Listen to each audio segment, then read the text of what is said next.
We are now moving to our open forum. For the next hour, we will ask as many of you as possible to step forward and share your concerns, your story, how the economy is affecting you, and to ask a question of our panel, and to comment your ideas for restoring the American dream. I want to also invite you, as you gather down the central aisle, to recognize that this committee of 12 is deciding how the deficit is going to be handled.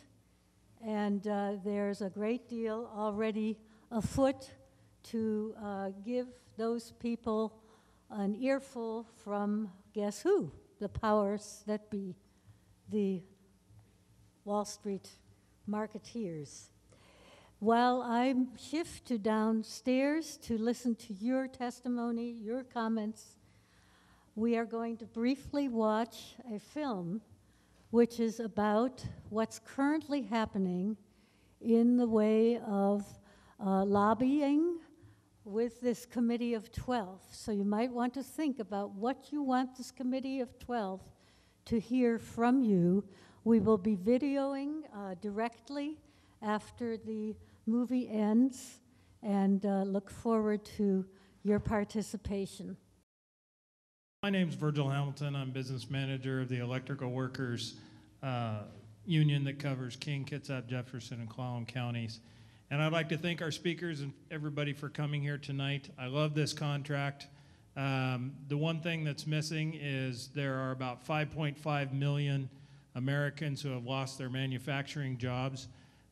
They've had their jobs replaced. They made 25 to 30 bucks an hour plus benefits, and then they had their jobs replaced with underemployment, unemployment, or $10 to $12 an hour jobs. If you take 5.5 million people and you multiply that by the $25,000 a year plus that they are out in wages, and then you multiply that times 25% for the normal sales tax, income tax, and so on that they're putting back into our economy, that's a lot of zeros. And there's a lot of people that really need those manufacturing jobs. So no more free trade. Thank you. Hi, my name is Cheryl Bell, and I'm a small business owner. Not a small business owner in the sense of the Koch brothers, who are also considered a small business in this economy.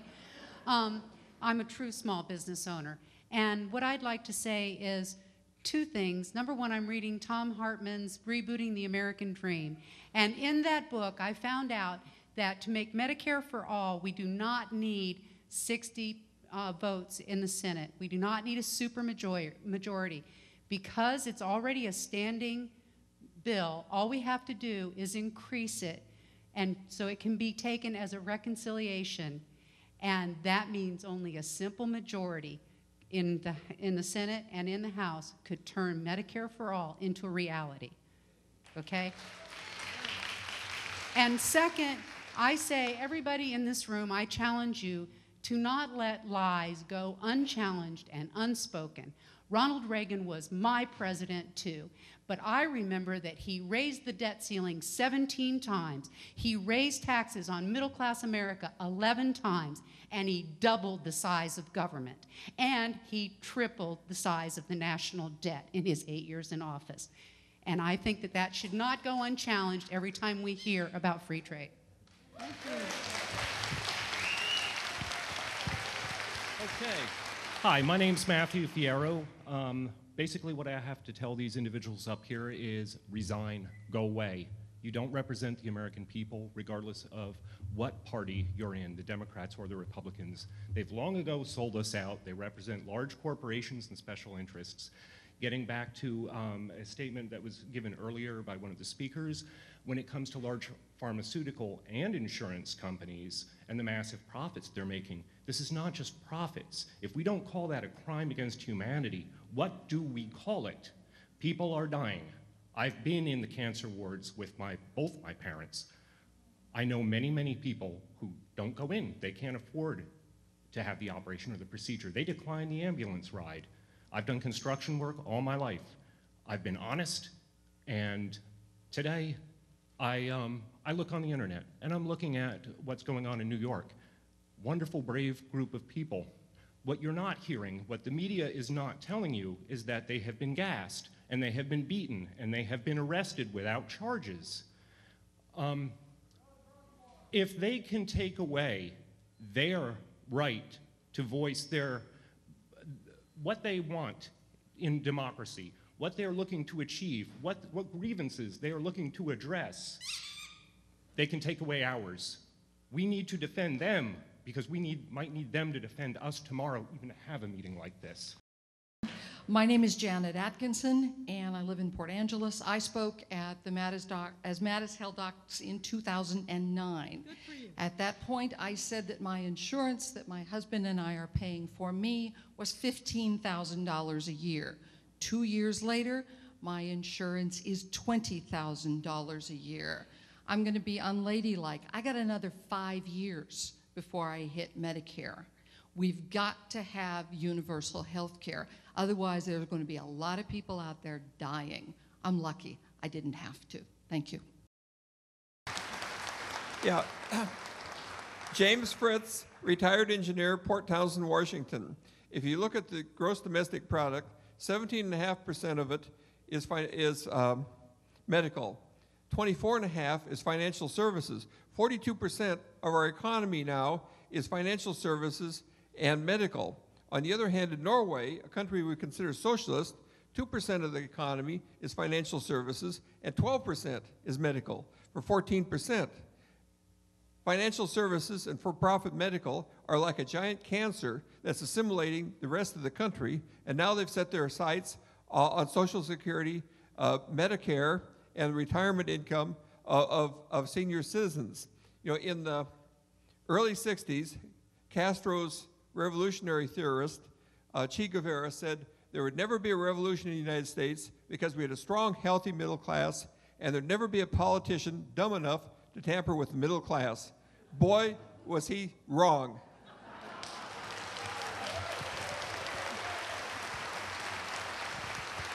Hi, my name is Bill Ellis. Look at the camera. Yeah, look at the camera. Okay. I wonder if the audience would applaud first so I wouldn't have to do this.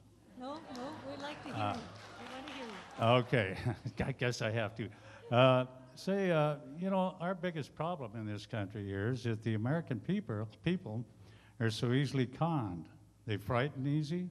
The amber lights were going up and down during the Iraq War every time there was an election because the Republicans knew that I can scare these people. This has been going on for centuries and all sorts of things. Until this general public understands that they're being conned, and if they don't look around and find out the real truth, we're never going to get out of this jam.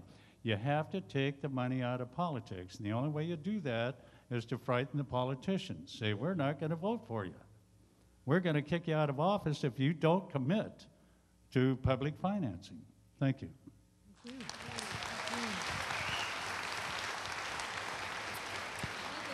Hello, my name is Stephen Chase. I'm from Port Hadlock. I'd like to make an address to this assembly. I know that there's a lot of outrage and anger. What I'm going to ask for is civility. I have not studied a lot about the Tea Party, but what I gather from them is that they are very angry and they are very demonstrative in that anger. I want to think about two stories. The first one is what happened to the young motorcycle rider in Provo, Utah. The people came to his aid. They went ahead and put their lives at risk. Americans cheered. I want you to contrast that with what happened in Seattle when a tourist was attacked by the people on the street. He was robbed. Even his shoes were taken from his feet, and no one came to help him. We need to go ahead and have civility as we go ahead and try to address our problems.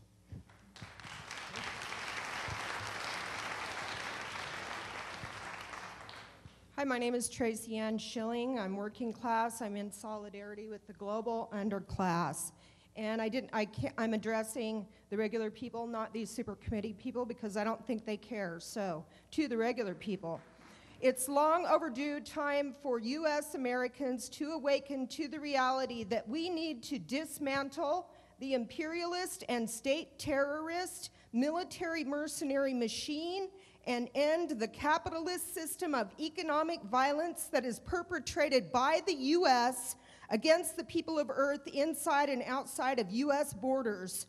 There are no good reasons, only bad excuses to continue wasting resources on the unjust empowerment and enrichment of the already obscenely wealthy and powerful few. From the local to the global, we need to create and maintain an economic system to meet the human needs of all the people of Earth without any further destruction of the environment before it's too late. Such a sane, healthy, and humane system is called international socialism.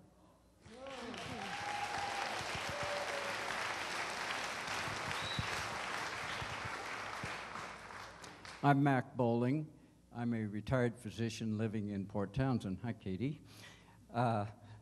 Thank you. I want to thank Dr. Ottaway for a stirring talk. In fact, I'd like you to meet Dr. Ottaway, who is rapidly becoming an endangered species.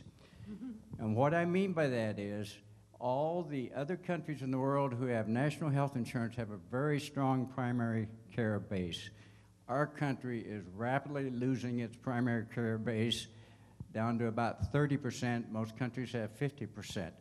And nothing is going to stop this steady decline in primary care physicians until we change the basic structure of our healthcare system. So keep that in mind. Primary care is the basis of all strong health programs in the world, and we need it here. We're losing it. Thank you. Please look right at the camera.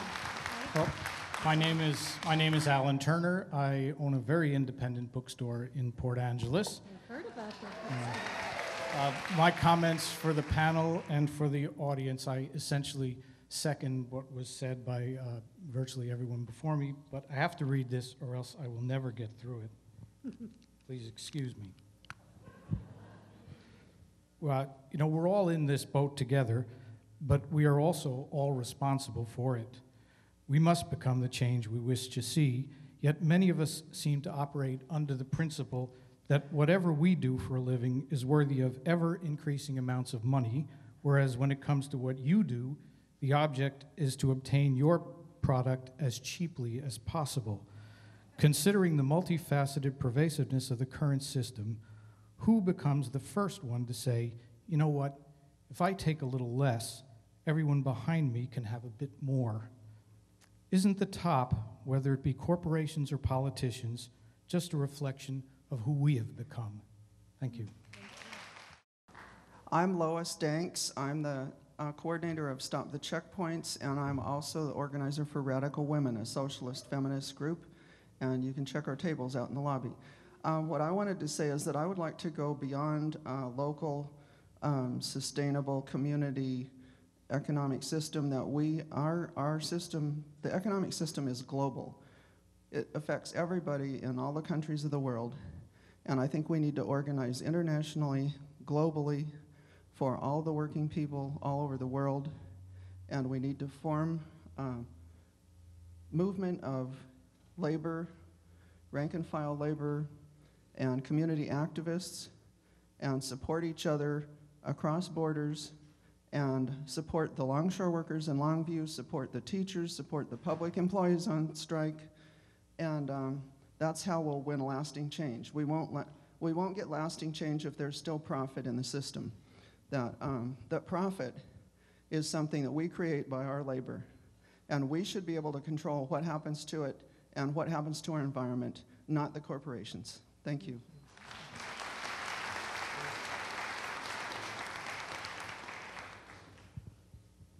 Hi, I'm Milton Patry, once Army Air Corps school teacher, audiovisual director, and now I guess I'm an observer of the scene. We are supposed to vote, and we've already heard about one problem with counting votes, But there's another problem, and that is we have, and I know I'm not going to be popular, but mail-in ballots. And we mark those ballots, and they go in, and they go through computers. Now, there are probably more than one or two people here who know that a computer does the bidding of the people who program it. And even the election workers may not be able to overcome whatever, well, I hate to say bias, that might have gone into that computer system. But I think I'm going to call for go back to paper and pencil voting. And so it takes a day or two. Let's do it. Right?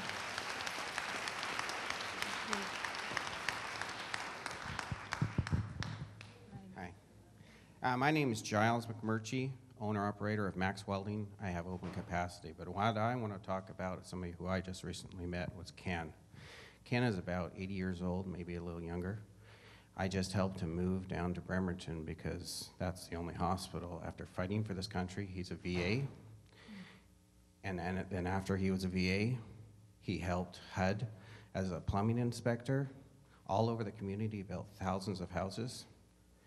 And for some reason, he's in a position where his house gets foreclosed on, and he has to be forced to move down to Bremerton because the only hospital that will help him is down there because he has VA benefits and the Medicaid and Medicare or whatever other system failed him. Folks, we need to really take care of our people and have a single payer health insurance. Thank you.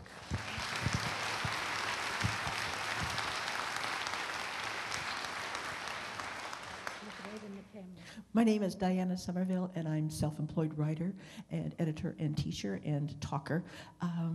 I want to say that we need to get profit out of medical systems, pharmacy, drugs. We need to get profit out of student loans. We need to start forgiving debts immediately. We can make a massive change in the economy instantly by simply wiping out student debt. If we want to encourage an educated populace, we need to reward the kind of behavior that we want, like getting an education.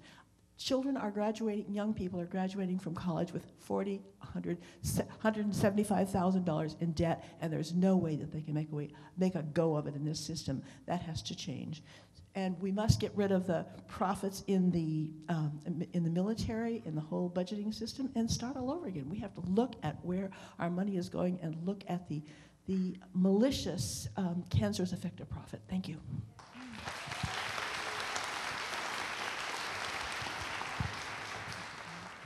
My name is Diane Diamond. I was a small business owner for 25 years, and I'm retired living in Port Townsend. And I want to address the issues of Social Security. It's in the hands of the super committee whether they're going to mess with probably the best social program that this country has ever initiated, along with Medicare. And all I can say is I do think there should be a change in Social Security, and that change should be to either eliminate or highly increase the cap on wages that are taxed with Social Security. If that was done, then there would be no talk about the program running out of money. Thank you. Hi, my name is Marshall Goldberg. I'm a retired physician. No, I'm not going to talk to you about the crime that relates to our healthcare system, but I would like to talk about two suggestions. I'm told by reputable economists that if we return to the pre-Bush tax cuts, we can get rid of our deficit. I'm told by other economists that if we have a transaction tax of 0.25% on Wall Street, we can make enough money to balance our budget. But as a student of history, I wanted to remind the committee that raising taxes increases wealth. It spreads the wealth around. Remember the 1950s when the marginal tax rate was around 90% for the highest tax, for the highest paid people. Remember, we were the unprecedented leaders of the world, economically and militarily. Where would we be if we did not have a president like Eisenhower leading the way and showing us that this could happen? Thank you.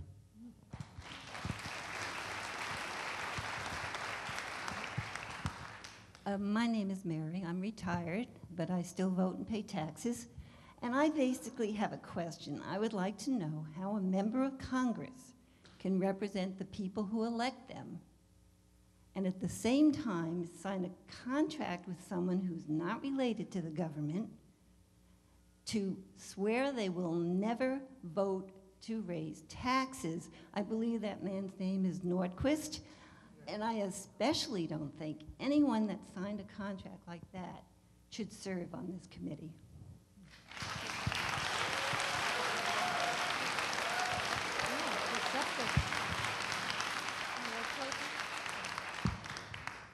Good evening. I'm Bill Kildall, a co-coordinator of Clallam County Move On. Patty Murray and Representative Hensarling, I want you to know we've got over 700 people here tonight that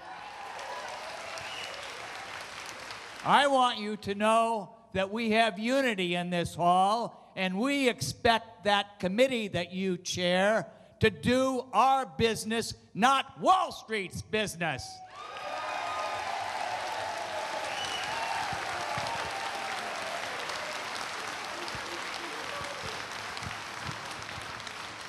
Hello, my name is Anita Mathey, and I feel that we need to stop the polarity that has ruined our country. And we, the people here, need to start thinking in terms of we don't like this divide and conquer system. It's not working for us. And we are being really screwed by that system. And I recently received in the mail a petition for the